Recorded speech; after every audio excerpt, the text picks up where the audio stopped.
Prince Harry has been savaged by GB News' Colin Brazier over plans to write a tell-all biography recalling life as a senior royal. Mr. Brazier raged against Harry's decision to pen the memoirs during a fiery monologue on Tuesday night.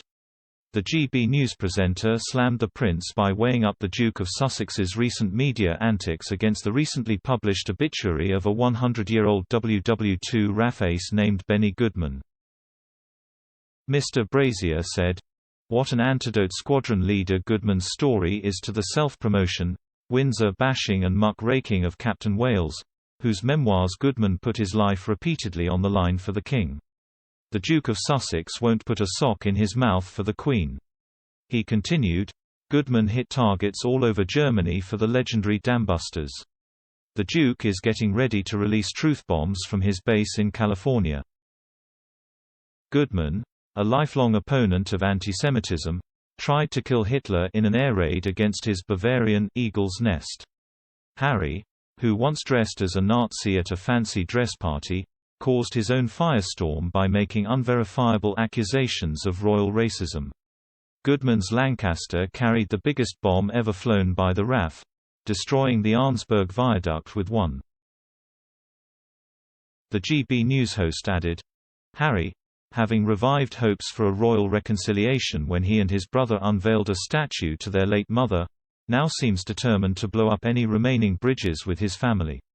Goodman kept a stiff upper lip. Harry's embraced psychobabble. Goodman was a private man. The Duke demands privacy, and then agrees to collaborate with what his publisher is calling an intimate and heartfelt memoir. But the Duke of Sussex has a problem, and it's one Benny Goodman would understand. Harry is flying too high. He's hooked on the oxygen of publicity.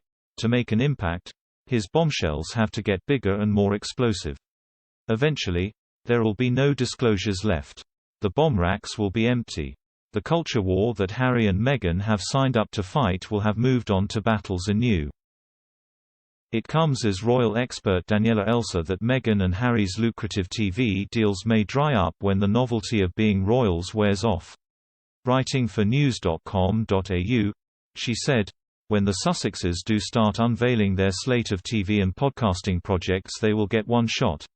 That is, one chance to impress audiences and make their mark either in terms of steaming figures or critical plaudits. When the novelty and the luster of working with members of the royal family wears off, if they don't have streaming counts or a clutch of awards to show for themselves, then will their contracts be renewed? Essentially, they will have a brief window to prove they are worth the hundreds of millions that corporate behemoths have bet on them."